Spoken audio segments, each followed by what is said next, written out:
أعوذ بالله من الشيطان الرجيم بسم الله الرحمن الرحيم إن الله يأمركم أن تؤدوا الأمانات إلى أهلها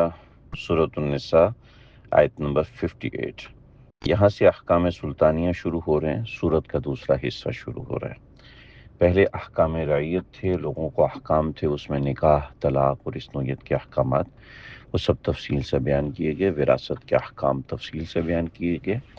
اب یہاں پر احکام سلطانیہ ہیں، یعنی بادشاہوں کو کیا احکامات دیے جا رہے ہیں ان کا ذکر ہے۔ ان اللہ یأمرکم، اللہ تم کو حکم دیتا ہے، ان تؤدوا الامانات الی اہلھا، کہ تم امانتیں ان کے حقداروں تک پہنچاؤ۔ عثمان بن طلحہ رضی اللہ تعالیٰ عنہ اسلام لانے سے پہلے یہ کعبۃ اللہ کے متولی تھے۔ نبی علیہ الصلوۃ والسلام نے ان سے ایک بار فرمایا کہ کعبۃ اللہ کا دروازہ آپ صلی اللہ علیہ وسلم کے لیے کھول دیں۔ تو حضرت عثمان بن طلحہ مسلمان نہیں ہوئے تھے، انہوں نے شدید ناراضگی کا اظہار کیا اور کہا کہ میں ہرگز بھی آپ کے لیے دروازہ نہیں کھول سکتا، اور انہوں نے وہ دروازہ کھولنے سے انکار کر دیا۔ تو نبی علیہ الصلوۃ والسلام نے ایک بار ان کو فرمایا کہ ایک دن آئے گا کہ جب تم خود یہ دروازہ میرے لیے کھولو گے، نہ صرف یہ کہ کھولو گے بلکہ چابی میرے حوالے کرو گے۔ تو فتح مکہ کے دن آپ نے عثمان بن طلحہ کو بلایا اور حضرت عثمان بن طلحہ نے دروازہ کھولا اور چابی آپ کے حوالے کی۔ آپ نے فرمایا میں نے تمہیں کہا تھا کہ ایک دن تم آؤ گے اور یہ چابی حوالے کرو گے۔ چنانچہ حضرت عثمان بن طلحہ نے چابی آپ کے حوالے کی تو آپ نے حضرت عثمان بن طلحہ کو چابی دی اور فرمایا کہ کوئی ظالم ہی تم سے یہ چابی چھینے گا۔ اور عجیب و غریب معاملہ ہے کہ اللہ رب العزت نے ان کی نسل میں ہر مرتبہ بیٹے پیدا کیے ہیں، اور 1400 سال سے ان کی نسل چلتی ہوئی آ رہی ہے، اور ان کی نسل آج بھی اپنی جگہ پر برقرار ہے اور درست ہے، اور ان کے بیٹے ہوتے ہیں اور بیٹوں میں وہ چابی چلتی ہے، اور آج تک اسی خاندان میں وہ چابی چلتی ہوئی آ رہی ہے۔ آج بھی وہی چابی بردار کعبۃ اللہ کا دروازہ کھولتے ہیں۔ تو حضرت عثمان بن طلحہ کو جب چابی دی تو یہ حکم ہوا ان اللہ یامرکم ان تؤدوا الامانات الی اہلھا، امانتیں ان کے اہل تک پہنچاؤ۔ اس سے ایک اشارہ ہے بہت سے احکام کے حوالے سے، یعنی مسئلے مسائل ہیں وہ آپ علماء سے پوچھ سکتے ہیں۔ بیماری ہے اس کی تشخیص آپ ڈاکٹر سے لیں گے۔ تو ایسے وَإِذَا حَكَمْتُم بَيْنَ النَّاسِ، جب تم لوگوں کے درمیان فیصلہ کرو، ان تحکموا بالعدل، تو انصاف کے ساتھ فیصلہ کرو، حکمرانوں کو حکم ہے۔ ان اللہ نعم ما یعظکم بہ، اور اللہ تعالیٰ اچھی بات نصیحت کرتے ہیں تم کو۔ ان اللہ کان سمیعا بصیرا، بے شک اللہ خوب سننے والے اور دیکھنے والے ہیں۔ یا ایھا الذین آمنوا اطیعوا اللہ واطیعوا الرسول، فرائض رعیت ہیں کہ اے ایمان والو اطاعت کرو اللہ کی اور اطاعت کرو رسول کی، وَأُولِي الْأَمْرِ مِنْکُمْ، اور جو صاحب حکم ہوں یعنی حکمران ہیں، فقہا ہیں، اپنے علاقے کے جو بڑے ہیں، اولی الامر منکم، جو تم سے جو تمہارے اندر صاحب مرتبہ ہیں، ان کی پیروی کرو۔ فَإِن تَنَازَعْتُمْ فِي شَيْءٍ، جب تم جھگڑنے لگو کسی معاملے کے اندر، فَرُدُّوهُ إِلَى اللَّهِ وَالرَّسُولِ، تو اس معاملے کو لوٹا دو اللہ اور اس کے رسول کی طرف، یعنی اللہ اور اس کے رسول کا جو حکم ہے اس کے اوپر چلو۔ ان کنتم تؤمنون باللہ والیوم الآخر، اگر تم اللہ اور آخرت پر ایمان رکھتے ہو، ذالک خیر و احسن تأویلا، یہ بہتر طریقہ اور خوشتر انجام کا ذریعہ ہے۔ الم تر الی الذین یزعمون انہم آمنوا بما انزل الیک، اب لوگوں کو حکم ہے کہ اولو الامر کے پیچھے چلو، اولو الامر جو بڑا ہو، لیکن اس کو چھوڑ کر ادھر ادھر بھاگو گے تو پھر مسئلہ ہے۔ بشر نامی منافق نے نبی علیہ الصلوۃ والسلام کے پاس آئے، اور بظاہر وہ مسلمان تھا، اس نے اپنے آپ کو اور یہودی کے درمیان کوئی فیصلہ تھا تو آپ نے یہودی کے حق میں فیصلہ کیا۔ تو بشر کہنے لگا کہ ہم حضرت عمر کے پاس جا کے فیصلہ کراتے ہیں۔ تو حضرت عمر کے پاس جب گئے تو جو دوسرا یہودی تھا اس نے کہا تھا پہلے ہم نبی علیہ السلام کے پاس گئے تھے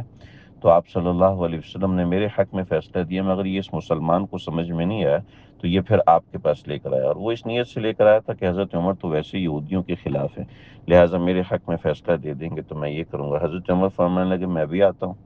گھر کے اندر گئے اور تلوار لائے اور پھر اس منافق کی گردن اڑا دی کہ پتہ چل گیا کہ یہ منافق ہے۔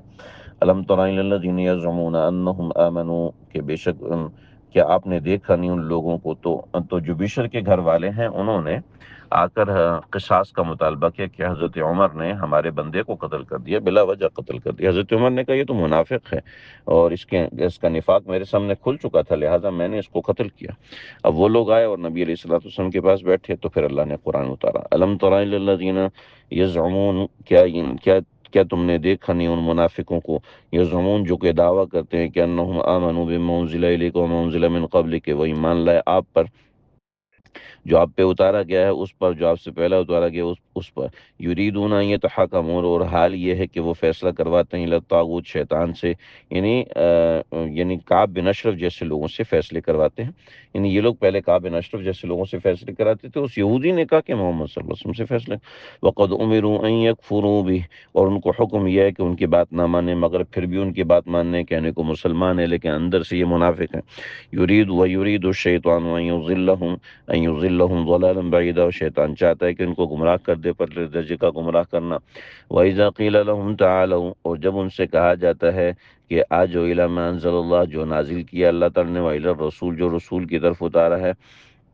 اس کی طرف آ جاؤ، رأیت المنافقین، تو تم دیکھو گے منافقوں کو، یصدون عنک صدودا، کہ وہ آپ سے منہ موڑ لیتے ہیں، فکیف اذا اصابتهم مصیبت، اور پھر کیسا معاملہ ہوا کہ جب ان کے اوپر کوئی مصیبت آئی، یعنی حضرت عمر نے ان کی گردن اڑا دی، بما قدمت ایدیہم، اپنی کرتوتوں کی وجہ سے، ثم جاؤک یحلفون، تو پھر آپ کے پاس آتے ہیں اور قسمیں کھاتے ہیں، یحلفون باللہ، اور اللہ کی قسمیں کھاتے ہیں، ان اردنا الا احسان و توفیقا، کہ ہمارا ارادہ تو بھلائی کا تھا اور باہمی موافقت کا تھا، اس وجہ سے ہم حضرت عمر کے پاس گئے، حالانکہ ایسا نہیں ہے، اولئک الذین یعلم اللہ فی قلوب ما فی قلوبہم، یہ وہ لوگ ہیں کہ جن کو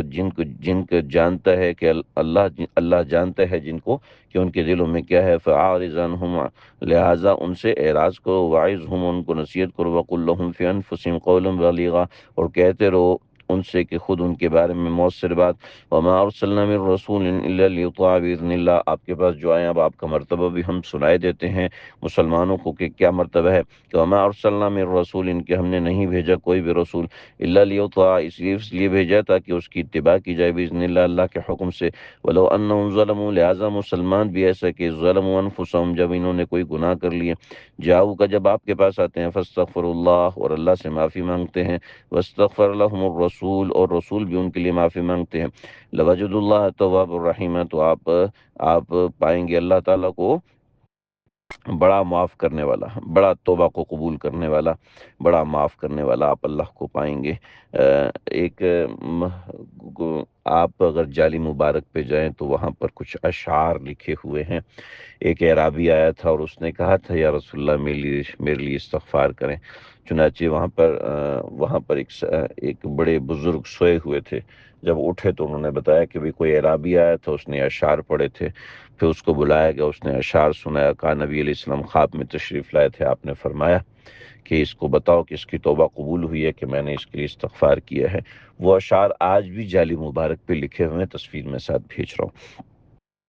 فلا وربک لا یؤمنون، اور تیرے پروردگار کی قسم ہے کہ یہ لوگ اس وقت تک کامل مومن نہیں ہوں گے، حتی یحکموک فیما شجر بینہم، یہاں تک کہ اپنے درمیان آپ کو فیصل نہ مان لیں، یعنی آپ کو حاکم اور فیصلہ کرنے والا نہ مان لیں، تو حتی یحکموک فیما شجر بینہم، یہاں تک کہ آپ کو منصف بنائیں،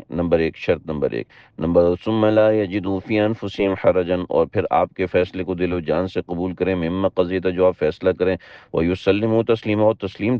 کامل ہونا چاہیے، ان کا تسلیم کامل ہونا چاہیے، پکی تسلیم ہونی چاہیے۔ نبی علیہ الصلوۃ والسلام کے پاس استغفار کے حوالے سے اس آیت کے تحت قرطبی میں مدارک کے اندر، بحر محیط کے اندر بہت سارے ابن کثیر میں واقعات لکھے ہوئے ہیں، اس کے حوالے سے میرا انشاءاللہ ایک دو دن میں ایک مضمون آئے گا، وہ آپ لازمی پڑھیے گا۔ تو یہ واقعات لکھے ہیں، نبی علیہ الصلوۃ والسلام، حضرت عمر کے زمانے میں قحط پڑا تھا، اور حضرت عمر کے زمانے میں جب قحط پڑا تو سب کو جمع کیا، تو ایک شخص تھا جس کا نام بلال بن حارث العربی تھا، المزنی تھا، بلال بن حارث المزنی تھا، فتح الباری جلد نمبر 3 صفحہ نمبر 148 کے اندر پورا واقعہ لکھا ہوا ہے۔ وہ قبر مبارک پہ آیا اور اس نے کہا استسقی لنا یا رسول اللہ، آپ ہمارے لیے بارش کی دعا کیجیے، اور پھر بارش ہوئی۔ تو ولو انا كتبنا علیہم، ولو انا كتبنا علیہم، اگر یہ لوگ ولو انا كتبنا علیہم، اگر ہم ان کے اوپر فرض کر دیتے ان اقتلوا انفسکم، اپنے آپ کو قتل کرو، او یخرجوا من دیارکم، یا اپنے شہروں سے نکل جاؤ، ما فعلوا، تو یہ لوگ ایسا نہ کرتے، الا قلیل منهم، مگر ان میں سے بہت تھوڑے، ولو انهم فعلوا ما يوعظون به لكان خيرا لهم، اور ان کو جو بات نصیحت کی جاتی ہے اگر یہ مان لیتے تو ان کے لیے بہتر تھا، واشد تثبیتا، اور بہت زیادہ پختہ بات تھی، وَإِذًا لَآتَيْنَاهُم مِّن لَّدُنَّا أَجْرًا عَظِيمًا، اور اس حالت میں یقین عطا کرتے ہم ان کو بہت بڑا اجر ہے اگر یہ فرما بردار ہو جاتے، وَلَهَدَيْنَاهُمْ صِرَاطًا مُّسْتَقِيمًا، اور ہم ان کو ضرور سیدھے راستے پر چلاتے،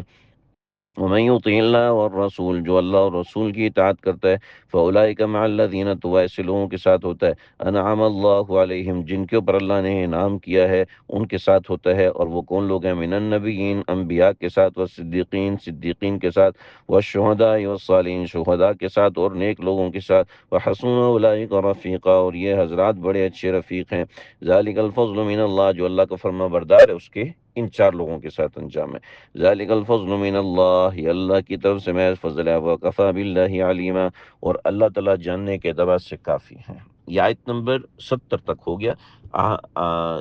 احکام احکام جو رعیت، وہ تو نہیں، جو احکام سلطانیہ ہے، یہ پہلا حکم اس کا مکمل ہوا، آیت نمبر 70 تک، انشاءاللہ اس کے بعد آگے پڑھیں گے۔